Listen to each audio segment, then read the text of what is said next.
¿Y cómo realmente nace el grupo cultural La Gaitana? ¿Cuál es la génesis del grupo cultural La Gaitana? La gaitana nace en la imaginación, conocimiento y capacidad de gestión del comandante Afranio Parra Guzmán. Afranio era miembro del Comando Superior del M-19, fundador del M-19, que llega al M-19 después de haber estado con las FARC, estuvo con Camilo en el ELN, ¿sí? Conoció a Camilo, estuvo con Camilo, y cuando se abran estos locos a montar un grupo nuevo, el Borojojo ese, aparece Afranio y se integra en él, y es fundador de él. Pero Afranio era un compositor de bambucos, cantante de bambucos, un hombre que le gustaba la música, tocaba la guitarra. Afranio era pintor, Afranio era orfenero, Afranio era un hombre que le gustaba golpear la madera, hacer cositas de madera, ¿sí? Afranio era un artista, ¿sí? Pero no solamente por la música, sino por el sentir, por el arte. Un convencido de lo que Thomas Mann predicaba, de la cultura y el arte popular, ¿sí? Y Afranio viene con la idea no solamente de aportar, y como quiera que tuvo que ver con la construcción de la letra del himno, por ejemplo, del M-19, ¿sí? Con la canción de Jaime Bátema sobre la cadena de afectos, que fue un reportaje en un periódico mexicano y se llevó la canción se llevó la entrevista publicada a una canción. Sí, ahí estuvo Afranio y estuvo Micaela, la que fue mujer de Navarro y que terminó siendo mujer de Raulito, ¿sí? Y con otros guerrilleros salvadoreños y nicaragüenses en Centroamérica montaron esos guayá, ¿sí? Pero Afranio es un hombre que siente el arte y la cultura, la música, que entendía la poesía, que escribía poesía también, que les gustaba el tema del trabajo popular, y le gustaba que el arte y la cultura, como él mismo lo decía, como lo predicaba Thomas Mann, él quería eso desde la revolución, ¿sí? Entonces, cuando llega a Terrón, Colorado, Afranio Parra Guzmán, ¿qué año más o menos? Afranio llega como en el 83, 82, 82, 83. Llega a Terrón, Colorado, llega con un man que era muy, yo todavía lo recuerdo mucho, era un teniente y murió como capitán en combate, que era hermano de José Luis Barco, un politiquero que anda por ahí pegado a Joribán. ¿Lo voy a nombrar? Sí. Ese era el del M, estos otros ni mierda, ¿sí? Esos otros viven del cuento del hermano. Y este hermano, muy bueno, viene con Afranio. Y cuando llegan a Terrón, Colorado,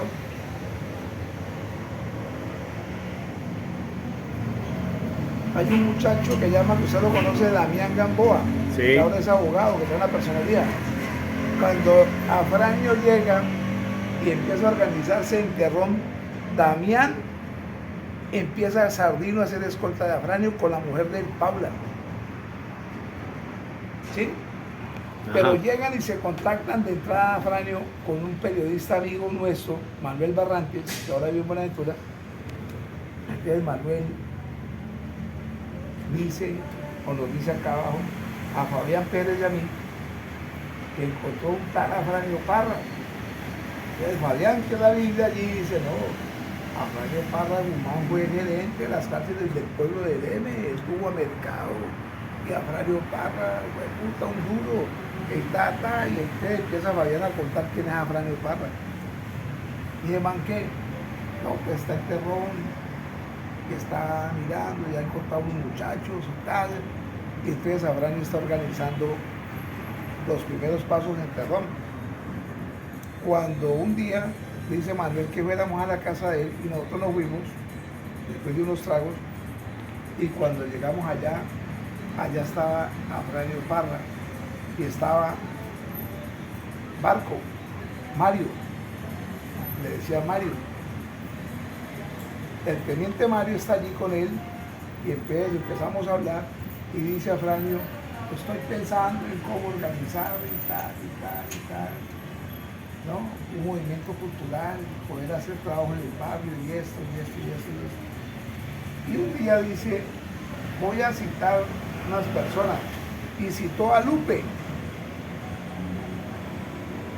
que estudiaba en la del Valle, que era mujer de Franklin Negro, la mamá de la hija de Franklin Negro era Lupe.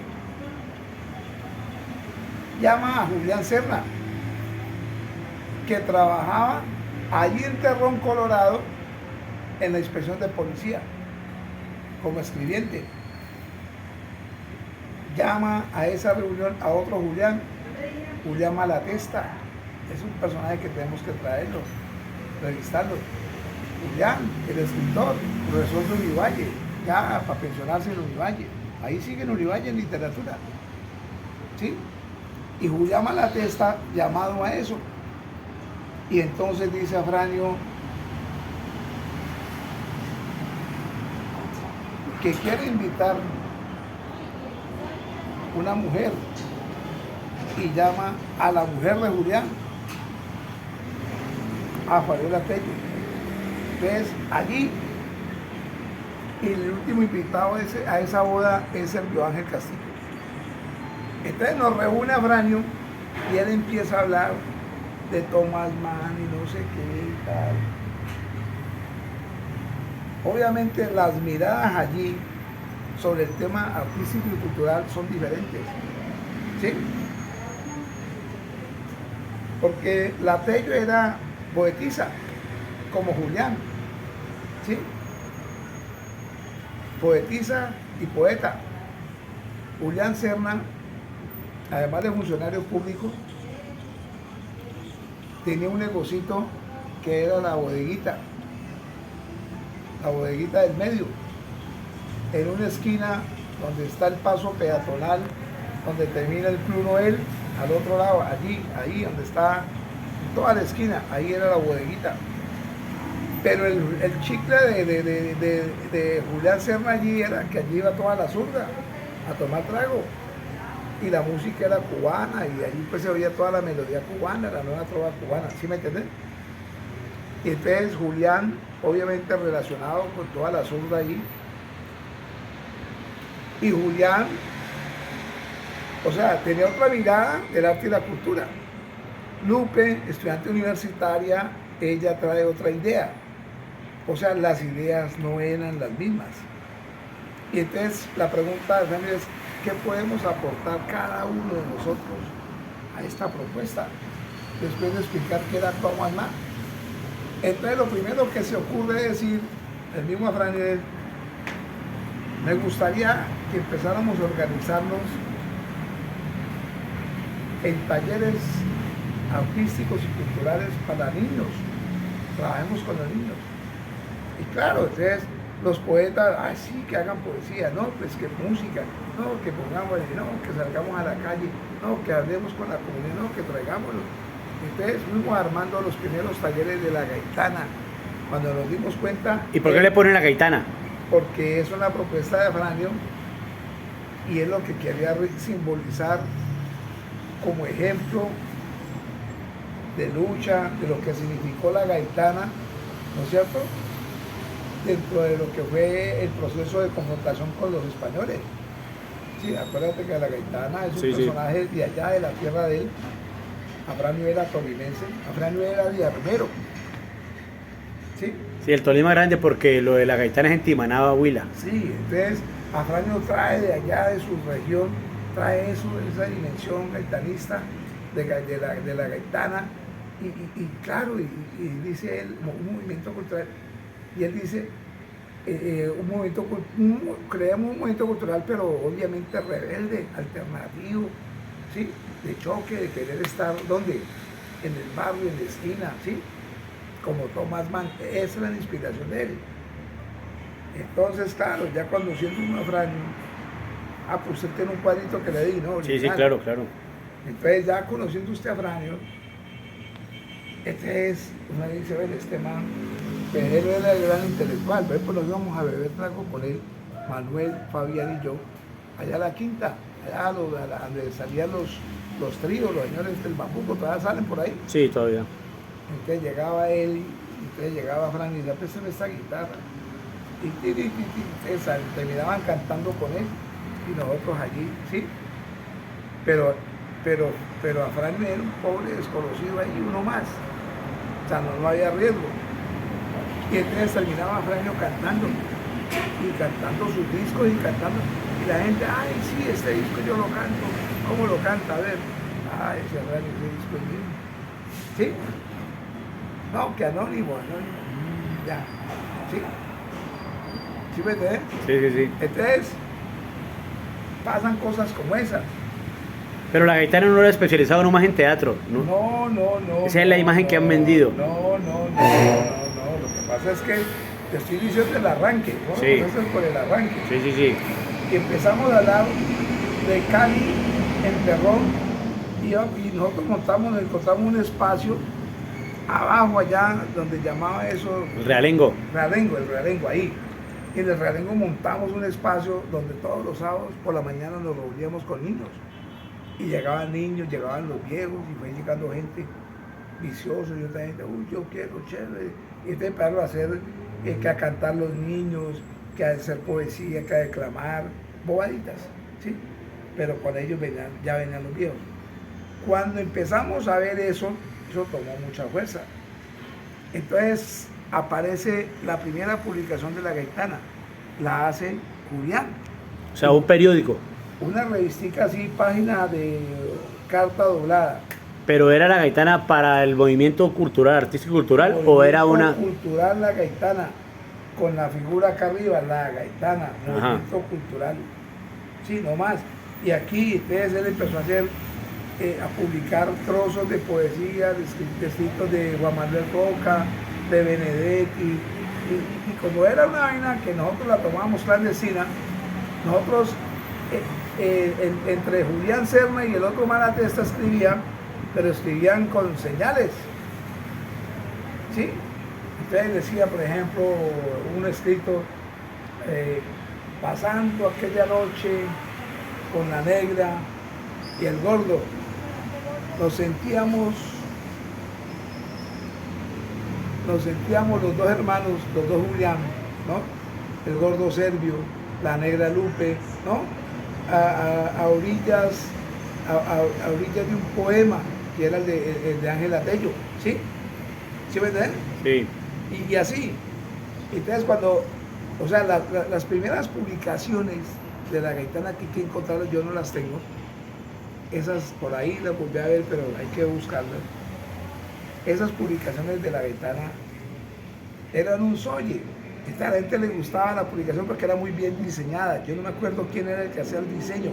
Yo le decía, era el mismo Julián, ¿sí?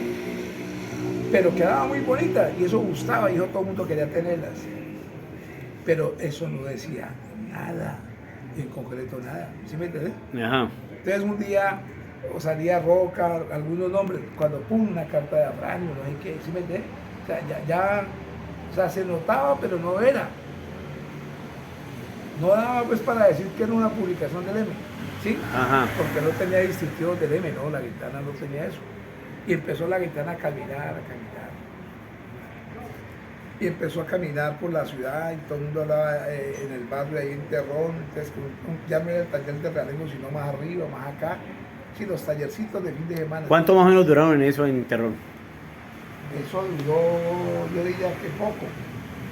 Porque en eso se da la situación de ir a Siloé y entonces Afranio nos arrastra. ¿Y por qué se van para Siloé?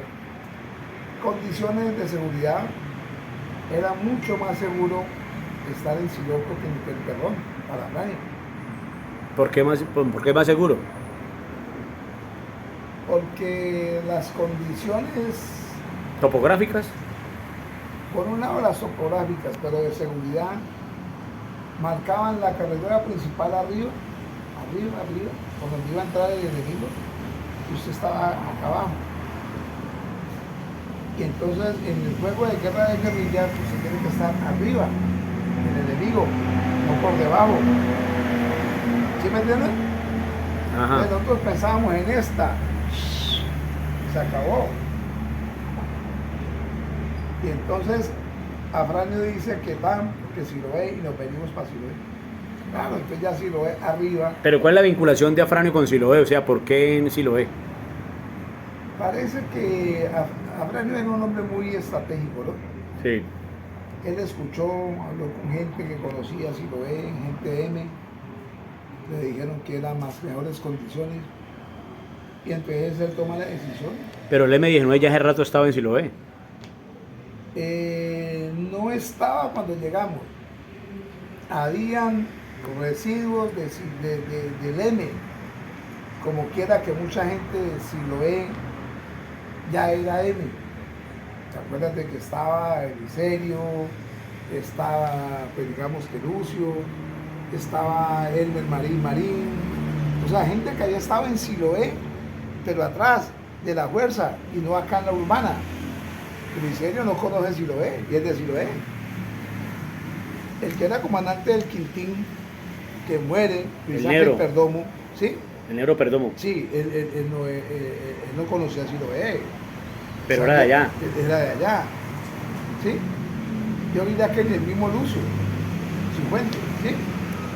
No, Lucio sí, porque Lucio Bueno, de vago y estaba con los hermanos. Pero Lucio sí era de la fuerza también, ¿sí me entiendes? Ujú. Entonces aparecen esas cosas. Romo de acá sí, pero Romo fue de la fuerza. Él nunca estuvo allá, sí. Nunca estuvo, ¿sí me entiendes? El mismo Rubio, Jairo Rubio. ¿sí? Jairo. Y así mucha gente de Siloé, entonces empiezan a decirle a Afranio que la loma, que tal, entonces se va a Afranio y la recorre y dice, claro, las condiciones de manejo territorial es mucho mejor, ¿sí? Y más grande, más amplias. Eso lo motiva a él. Y llega allá y derecho, que hay que montar Gaitán, y llegamos haciendo lo mismo que Terrón. Solo que Terrón se soltó. Sí, se soltó. Y Damián, por ejemplo, y Paula terminan en Siloé. ¿sí? Ajá. Se van para allá. Y así, todo. Y en eso se va Mario Barco, se va para el monte. Está en el monte, él no llegó a Siloé. Acá aparece Lucio, aparece Gabriel, el mucho Gabriel. ¿Sí? Y llega otra gente a reforzar. Entonces ya hay otra idea, ¿sí? Entonces hay que crear el aparato militar de las milicias porque aquí hay que chocar. Aquí hay que chocar con delincuencia, con la fuerza pública, la policía, el ejército. O sea, acá había otro enredo, ¿sí? Y ganarse el espacio, porque es que el espacio lo tenían copado. O sea, ahí no había M. No fue que llegó Afranio y se pararon al frente, discreción, y aquí estoy, no. Después fue saliendo la gente, ¿no? Vea, qué bueno que llegaron, aquí estamos nosotros para ayudar. ¿Sí me ven? Sí. Simpatizantes, amigos de M, hermanos de no sé quién, hermanos de yo no sé cuál otro, ¿sí? Y se fue armando pues un grupo, y entonces ya sí, ya hubo que pensar en organizar esto. Y parte de la organización estuvo en eso, en ir creando la milicia. En Terrón no se armó milicia. ¿Sí me entienden? Sí. No se armó milicia. Entonces, Afranio termina manejando varias cosas. Por un lado, la milicia. Segundo lado, era el comandante en Cali de mayor jerarquía. Había una regional Valle que la manejaban Fernando Sánchez y Wilson Reyes. Antes de Alvear Cerón, hoy se llama Wilson Reyes. Y la manejaban mal. ¿Sí? Y Afranio estaba aquí. ¿Sí? ¿Y cómo nacen las milicias del M19? ¿Cómo y en dónde? No, en Siloé, pero producto de esa interacción con la comunidad. Pero las milicias del M19 en Colombia, ¿dónde nacen? Nacen en Siloé. El proyecto miliciano es de Afranio. El proyecto miliciano que después las FARC quiere tomar como milicia es de Afranio. y nace en Siloé. No nació en Terror, nace en Cali, Siloé. Y ¿No había en ninguna otra parte del país? no había en ninguna otra parte del país. Había allá, en el monte, había militantes, combatientes. Que milicianos, no, allá eran combatientes, porque allá dependían de una fuerza militar. Sí. El proyecto miliciano no es militar, ¿Cuál es la diferencia? que el proyecto miliciano era un proyecto de la comunidad, sí, que lo orientaba a Afganio, pero era un proyecto de la comunidad se vio en la necesidad de organizarse. Pero también tienen armas. Cuando fue necesario las tomó. Pero no era un proyecto de andar aquí para arriba, para abajo con armas, no. Entonces milicianos todos eran milicianos. Y cuando hubo la necesidad de cogerlas, sí, la gente las cogió, claro.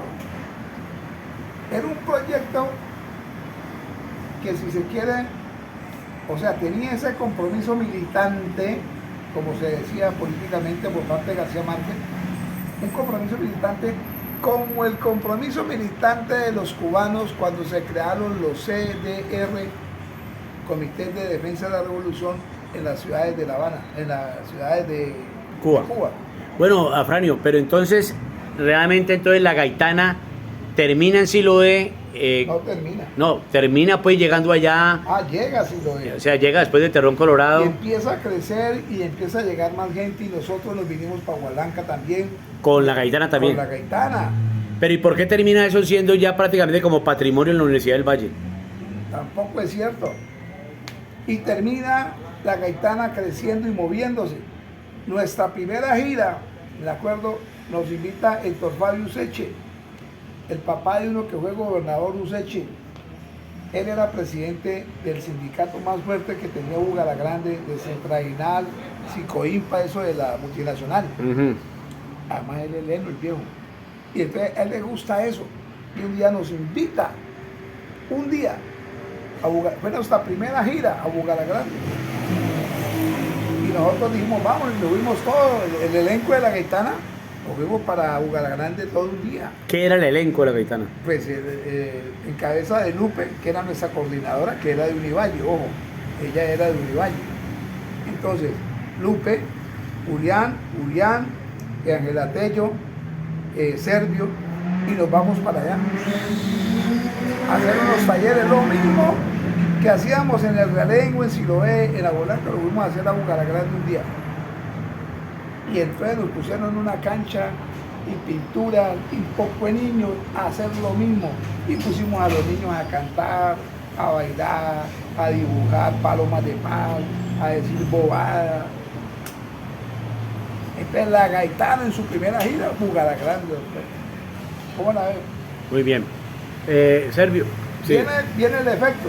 Eso sale ahí. ¿Cómo así? Chévere, ¿no? Hay que volver. Volvimos a Bugalagrande. Y después empiezan, no, que hay que traerlos para acá. Entonces que hay que ir a Univalle. Hay que ir a Univalle. Entonces allá ya no había niños. Allá los niñitos eran huevirrayados, mujeres tetonas, mujeres paridas y marihuaneros y viciosos que estudiaban en Univalle, ¿sí? Ya era otro combo. Entonces con estos manes empezamos a echarnos el cuento, y entonces también aparecieron los de ellos, los anti-yanquis, yo no sé qué, los que hacían así, los teatreros, los manes que hacían yo no sé cómo, que se las hollaban, que, ¿me entienden? Sí. Entonces bienvenidos. Uy, la gaitana, entonces empieza a crecer la gaitana, ahora sí a crecer en número. Entonces ya se habla de la gaitana allí, como se habló de la gaitana en la Nacional de Bogotá, en la Nacional de Antioquia, en la Universidad del Atlántico en Barranquilla, en la Universidad de Cartagena en Cartagena. ¿Sí? Ya la gaitana no eran 5 maricas corriendo detrás de una idea. Ojo con eso, ¿sí? Sí. Ya era gaitana. Y vos que no, yo oí de la gaitana. Ay, pues puta, hubo gente que nos la encontramos, no, gaitana. Entonces cuando salíamos a la marcha, pues anti-blanqui, no sé qué, vestidos de blanco, otros pintados, y no, la gaitana. Y entonces colocamos una visita la gaitana y todo el mundo detrás de la gaitana. ¿Cuál fue la otra ciudad después de Bugalagrande? No, después de Bugalagrande, ¿Por qué crece el movimiento? o sea, después de Bugalagrande empiezan a ver actores y empiezan a mirarnos. Y la primera invitación, que era Bugalagrande, sonó. Incluso yo publiqué de eso, yo hice una noticia en la prensa. Ellos salió y que la gente, ay, pues, ¿Vos te recordás la fecha de la publicación? buscarla, esa no la tengo yo por ahí en mis apuntes. ¿Y cómo era el título? Era, no, la gaitana ¿En el Caleño? Grande, sí, en el Caleño. Entonces, pues yo era periodista, yo nunca dejé de ser periodista, Ajá, siempre lo vi. sí. Y después me llevé a Julián Malatesta, me lo llevé de redactor al periódico El Caleño. Lo tuve como compañero, sí, de redacción. Entonces, la primera idea que se nos ocurre es, bueno, si la gente empieza, no, pues nosotros no podemos andar juntos y estar todo el tiempo, vamos a empezar a formar grupos, ¿sí? Entonces empezamos a armar ese concepto de grupos. Entonces cuando salen los loquitos de allá, pues de universidad. del Valle, no, una berraquera, pero también salen los loquitos de Bellas Artes Ujú. y profesores, ¿no? Queremos ser gaitana. Carlos Rojas, profesor de Bellas Artes, Banco Prometido con los estudiantes. Y ahí llega el flaco Gilberto Amaya y sale Ruelena Polo, que también es en este momento profesora de artística. Y sale, con ellos viene, de Bellas Artes viene la hermana de Malatesta, que él se llama Julián Jiménez, pero él se puso apodo Malatesta y así quedó. Y viene la hermanita de él, esa niña Jiménez. Y viene, ay, esta niña tan bonita, era la mujer del hermano de Navarro, no de Jaime, sino de Jorge, el arquitecto, también. Y fueron llegando combos y combos, ¿no? Del IPC. Entonces ya en Cali, la gaitana no era Siloé. Ninguno de nosotros era de Siloé, además. Ajá, ¿Sí? Ninguno éramos de Terrón. Mira, ¿sí? sí. Ahora, Manuel en Terrón prestó la casa. Afranio se quedó algunas veces ahí. Allí hacíamos algunas reuniones. Pero Manuel no se integró a la gaitana. Estaba muy cerca. ¿Sí? Ujú. Entonces, Manuel siempre fue un gran aliado, ¿cierto? Estuvo con nosotros. Y de los periodistas, el único que asumió papeles orgánicos fue Servio. ¿Servio? Ella- sí. Sí. Entonces ya- Sí, sí. dale. Entonces ya cuando Afranio ve la necesidad de otras cosas, entonces que había que estar en el Estado Mayor, pero él no quería ir al Estado Mayor. Entonces le dice a Servio, vaya por mí al Estado Mayor. Que yo hago parte del Estado Mayor, designado por el comandante Afranio. Ujú. Qué lío tan hijo de puta, porque como esos manes que creían dueños del M, Sí. hablo de Orlando Riascos. Riasco, ahí estaba tal Cardoso, estaba Elmer Montaña, Ujú. allí estaban, te voy a decir quiénes hacían parte, estaba Sierra Efraín, estaba este man Carvajal que está en el Dalma, estaba Gregorio que era Eduardo Chávez, ya un man de carrera en el M, ya iba para coronel. Sí, imagínate, una gallada y puta, y me aparezco yo ahí. Estaba Juan Camilo, el mono José Ramírez. Ahí estaba. Y llego yo ahí, resulta que ¿dónde salió? Y resulta que yo representaba al comandante superior más grande que tenía Cali. Y entonces en Agua Blanca ya se acomoda Hipólito, y empieza Hipólito con manes de Univalle, con Edgar, con Víctor, allá el otro negro, el del colegio, ¿sí? Es decir, empieza a armar su red y a crecer en Agua Blanca las milicias. Ajá. Y pensando en las milicias, ellos sí tenían una idea más militar en Agua Blanca que acá. Entonces ya, mire, ya eran dos milicias. Una cosa era la milicia de Siloé, desde una visión muy ciudadana, y la otra era una visión armada de milicias en Agua Blanca. ¿Sí? Pero Sí. eran condiciones, Ajá. porque en Agua Blanca esto plano era una inseguridad permanente. Pero ella prácticamente era casi insurgencia. Digamos que sí, porque es que allí el problema era, Se perdía el romanticismo de la milicia como tal. sí, el concepto miliciano de acá se perdía acá. Ujú. Acá vos jugabas con los espacios. Sí. Por eso teníamos sitios. Pero por ahí era más seguro, era más teníamos seguro. sitios de control en Siloé, yo te he contado eso. Ujú. Nosotros veíamos desde acá quién venía ahí, sabemos quién podía llegar. Acá en Agua Blanca, cuando vos se lo encontrabas era ahí en la esquina y y entonces, ¿qué pues? Había que disparar, había que darse plomo. ¿Sí me entiendes? Servio, para terminar esta conversación, este video, que es muy interesante, para usted, en una sola palabra, ¿qué fue la gaitana? Fue un proyecto que pretendió hacer ese arte y esa cultura popular comunitaria que pretendía el comandante Afranio Parra. Un proyecto que era devolverle a la comunidad, a la gente, sus espacios. Tomémonos los espacios nuestros, decía Afranio. Los parques, las esquinas, las zonas verdes son nuestras, son de la comunidad. Pero como tomémonoslo, pero para producir, para crear, para generar ambientes, para pensar, para soñárnosla, para poesía, para la canción, para música. Por eso en Siloé apareció el son de Siloé. ¿Sí? Pero no tenía otro objetivo que era conseguir milicianos, sumar. No era un proceso reclutador, no. Era la esencia misma. Aunque no lo quisieron montar como así, lo lograron porque mucha gente se simpatizó con el teatro y con las actividades artísticas y fueron sumando a las milicias. Es que era eso era lo que él quería, que ese trabajador del arte y la cultura llegara a su comunidad, que la comunidad viera en el arte y la cultura una cosa tangible, posible, de agarrar, de poder meterse, de poder estar allí. No fue una estrategia militar, pero sí una estrategia social, comunitaria, que terminó también aportándole muchos milicianos al proceso del M-19. Llegaron algunos por allí, pero lo que más llegó fue la comunidad, y a esa comunidad se le habló, se le explicó en qué era lo que estábamos metidos, cómo andábamos, por qué andábamos en esto, ¿sí? Por qué la importancia de que tu niño se realice, de que seas un joven con unos principios, con unos valores que le puedas aportar a tu comunidad. De esa misma gaitana salieron las mingas y los grupos de gestión, autogestión y cogestión en los barrios, ¿sí? En Terrón, en Siloé, en Aguaranca, donde estuvimos. ¿Sí? En Siloé pavimentando algunas vías. Claro, preparándolas en esa época. No hablábamos de pavimento, hablábamos de adecuar las callecitas, ¿sí? Esas que dice Jairo Valera en su canción, ¿no? Siloé y sus callecitas, no pavimento.